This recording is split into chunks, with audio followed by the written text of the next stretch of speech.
Bonjour mon ami. As-tu déjà ressenti ce poids dans les genoux, ce tiraillement silencieux qui te rappelle à chaque pas que le temps avance? Dans les monastères, nous apprenons que la douleur n'est pas une ennemie, mais un messager. Et lorsqu'elle s'installe dans les genoux, ce n'est pas une punition de l'âge, mais souvent le reflet d'un déséquilibre entre ton corps et ton esprit.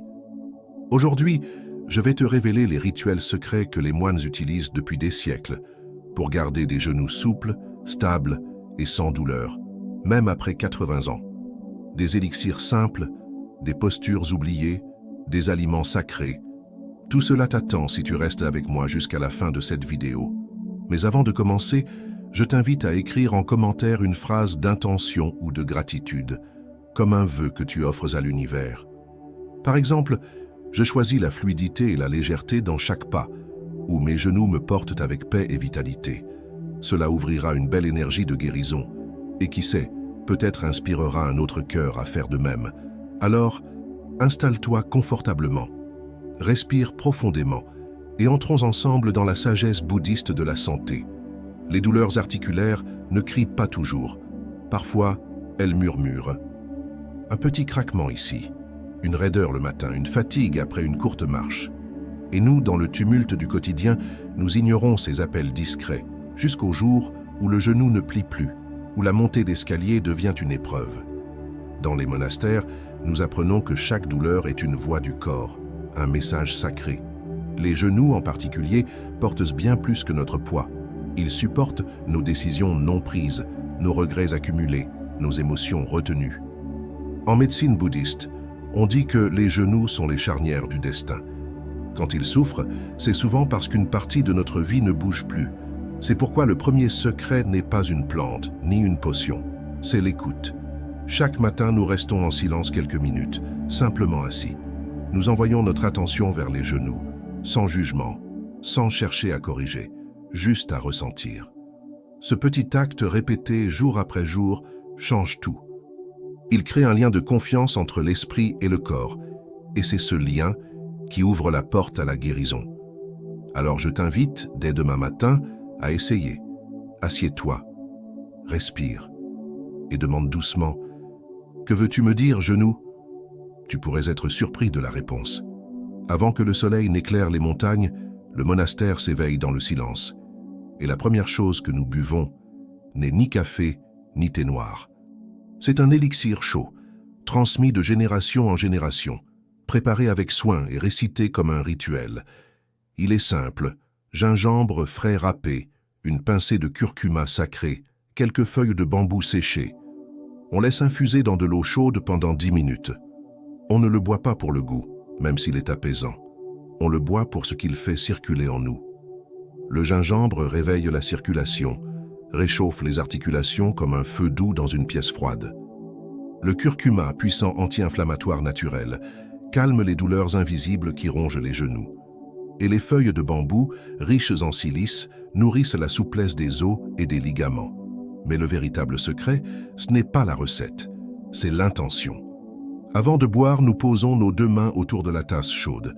Nous fermons les yeux et nous prononçons intérieurement que cette boisson devienne lumière pour mes articulations, paix pour mon corps et ancrage pour mon âme. Ce moment de présence transforme l'élixir en remède énergétique, car dans la sagesse bouddhiste de la santé, l'eau devient médecine lorsqu'elle est honorée. Si tu veux essayer ce rituel, fais-le pendant 7 jours au lever. Bois lentement. Écoute ton corps. Tu pourrais sentir quelque chose de nouveau, ou plutôt quelque chose d'ancien revenir. La légèreté. Dans notre monastère, il y a 3 bols que l'on bénit chaque matin. 3 graines simples, humbles, mais dotées d'un pouvoir que beaucoup ont oublié. L'orge, le sésame noir et le riz complet. Ces grains ne sont pas choisis au hasard. Ils sont riches en silice, magnésium et acides aminés essentiels, des nutriments dont les articulations ont besoin pour se régénérer. Le cartilage, ce tissu silencieux entre les os, s'use avec le temps. Mais il peut être soutenu, nourri, reconstruit, lentement, naturellement. L'orge purifie, elle calme les inflammations, facilite la digestion et prépare le corps à assimiler les autres nutriments. Le sésame noir, puissant dans la médecine orientale, nourrit le rein, organe lié à la longévité et à la solidité osseuse. Et le riz complet, symbole de paix et de continuité, apporte l'énergie stable qui soutient les articulations dans les efforts quotidiens. Nous les consommons de manière rituelle, parfois sous forme de bouillie, parfois en soupe, parfois grillés légèrement et mélangés à des légumes de saison, mais toujours avec conscience, car un aliment, même sacré, avalé à la hâte, perd sa vibration. Dans la sagesse bouddhiste de la santé, manger, c'est méditer. Chaque bouchée devient un acte de réparation, un message envoyé au corps « Je te vois, je t'aide à te guérir ». Essaye pendant une semaine d'inclure ces 3 graines dans tes repas. Remplace le pain blanc par du riz complet. Saupoudre tes plats de graines de sésame noir, prépare une soupe d'orge et observe. Peut-être que tes genoux ne craqueront plus autant, ou que ton cœur se sentira plus solide. Beaucoup imaginent que les moines passent leur vie assis en lotus, immobiles, sans jamais ressentir de gêne. Mais la réalité est bien différente. Même dans les monastères, le lotus n'est pas un but, c'est une conséquence. Une conséquence de l'écoute, de la souplesse intérieure, et surtout d'une préparation quotidienne du corps. Avant chaque séance de méditation, nous pratiquons des étirements rituels, simples mais profonds. Pas pour la performance, mais pour libérer les hanches, détendre les genoux, assouplir les chevilles. Car un genou crispé est souvent le miroir d'un cœur rigide. Il ne s'agit pas d'ouvrir uniquement le corps, mais aussi l'esprit.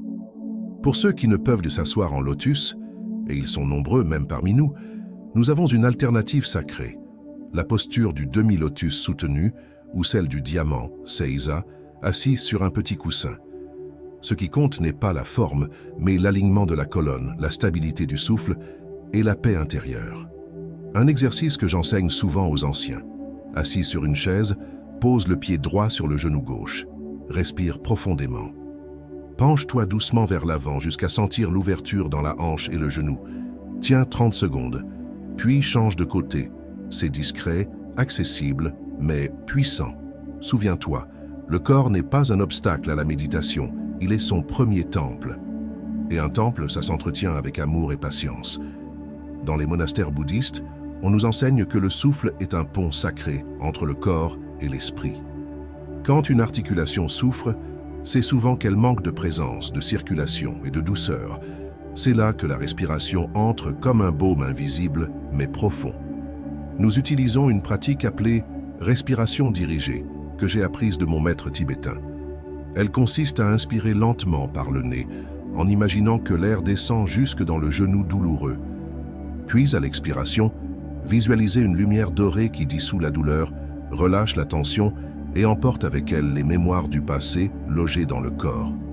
Un exemple simple, assis confortablement, ferme les yeux. Inspire pendant 4 secondes. Envoie mentalement ce souffle jusqu'au genou. Retiens 2 secondes. Puis expire lentement pendant 6 secondes en visualisant une chaleur douce qui entoure l'articulation. Répète cela 5 à 10 fois chaque matin. Ce n'est pas de la magie. C'est de l'attention transformée en guérison. Là où va la conscience, l'énergie suit. Et là où va l'énergie, le soulagement peut surgir. Même les médecins modernes confirment, la respiration consciente diminue le cortisol, améliore la circulation, détend les muscles autour des articulations. Mais pour nous, moines, c'est bien plus que cela. C'est un acte d'amour envers soi-même, un rituel sacré, silencieux, mais puissant. Car parfois, un souffle bien orienté vaut 1000 pilules. As-tu déjà marché si lentement que chaque pas devenait une prière? Chez nous, dans les sentiers entourant le monastère, la marche est une méditation sacrée. Pas après pas, nous soignons le lien entre la terre et nos genoux. Les moines ne courent jamais. Ils avancent lentement, les mains jointes ou posées sur le ventre, le regard bas mais l'esprit haut. Chaque pas est conscient, posé, sans hâte. Cette lenteur, que certains appellent faiblesse, est en réalité une source de force intérieure. Pourquoi? Parce que marcher ainsi réduit les micro-traumatismes articulaires, renforce les muscles stabilisateurs autour du genou et aligne la colonne vertébrale. C'est une forme de rééducation naturelle, mais sans douleur, sans tension, sans compétition. Voici un petit rituel que tu peux essayer. Chaque matin, fais 12 pas en silence, pieds nus ou en chaussettes, sur un sol stable. À chaque pas, inspire avec un mot comme « paix », puis expire avec un mot comme « guérison ». Ce simple rituel harmonise le souffle, l'esprit et les jambes. Souviens-toi, la vitesse détruit l'écoute. La lenteur révèle les vérités cachées dans le corps. Tes genoux n'ont pas besoin de vitesse, ils ont besoin de conscience. Dans nos montagnes, lorsque les genoux deviennent lourds, nous ne courons pas chez un médecin. Nous marchons vers l'ancien pavillon de bois où un récipient d'eau tiède nous attend. Ce n'est pas un bain, c'est un rituel de purification énergétique. Avant de dormir, les moines trempent leurs pieds dans un bassin d'eau tiède enrichi de sel de montagne et de feuilles de sauge ou d'aiguilles de pin. Pourquoi les pieds? Parce qu'ils sont le miroir énergétique du corps entier, y compris des genoux. Le sel absorbe les tensions de la journée, libère les canaux énergétiques bloqués et apaise les inflammations. La sauge, quant à elle, purifie les pensées stagnantes. Ce simple geste ramène le calme dans les articulations et dans l'âme. Pendant ce bain sacré, nous restons silencieux. Certains ferment les yeux, d'autres récitent une prière intérieure, comme « Je laisse partir la douleur, je reçois la légèreté ». Ce n'est pas l'eau qui guérit, c'est l'intention que tu y verses. Toi aussi, essaie ce rituel durant 7 soirs. Tu ne remarqueras peut-être pas un miracle soudain. Mais un matin, tu te lèveras, marcheras, et tu sentiras que quelque chose a changé. Dans notre tradition, chaque bouchée est un acte sacré. Ce n'est pas seulement ce que nous mangeons qui nous façonne, c'est aussi ce que nous choisissons de ne pas consommer. Il y a des aliments que nous, moines, évitons strictement, non par peur ni par superstition, mais par respect profond pour notre temple intérieur, le corps. Le sucre raffiné, par exemple, est vu comme un destructeur silencieux. Il alimente l'inflammation, affaiblit les articulations et trouble l'esprit. Les produits laitiers industriels, souvent chargés d'hormones et transformés, créent mucus, raideur et lenteur dans le système. Et les fritures, elles encrassent le sang, alourdissent le foie et enflamment les genoux sans que tu t'en rendes compte. Dans les monastères, on enseigne que le poison le plus subtil est celui qu'on avale chaque jour sans y penser. Manger sans conscience, c'est construire lentement une douleur que l'on croira plus tard normale avec l'âge.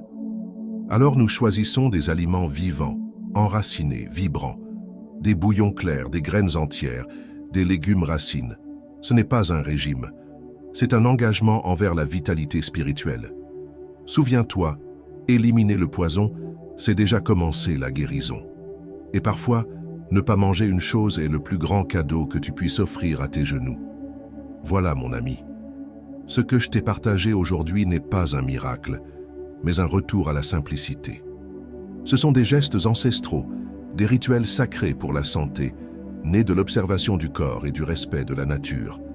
Souviens-toi, les genoux portent non seulement ton poids physique, mais aussi le poids symbolique de ta vie, tes choix, tes hésitations, tes départs, tes retours. Alors prends-en soin. Chaque tasse d'infusion, chaque marche lente, chaque bain de pieds salé peut devenir un acte d'amour envers toi-même. Si l'un de ces secrets t'a touché, je t'invite à l'essayer dès ce soir.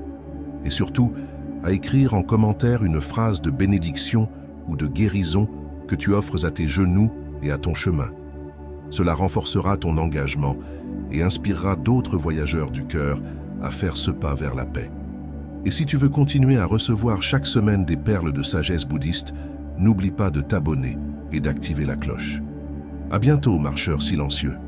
Que ton souffle soit paisible et que chaque pas devienne une offrande.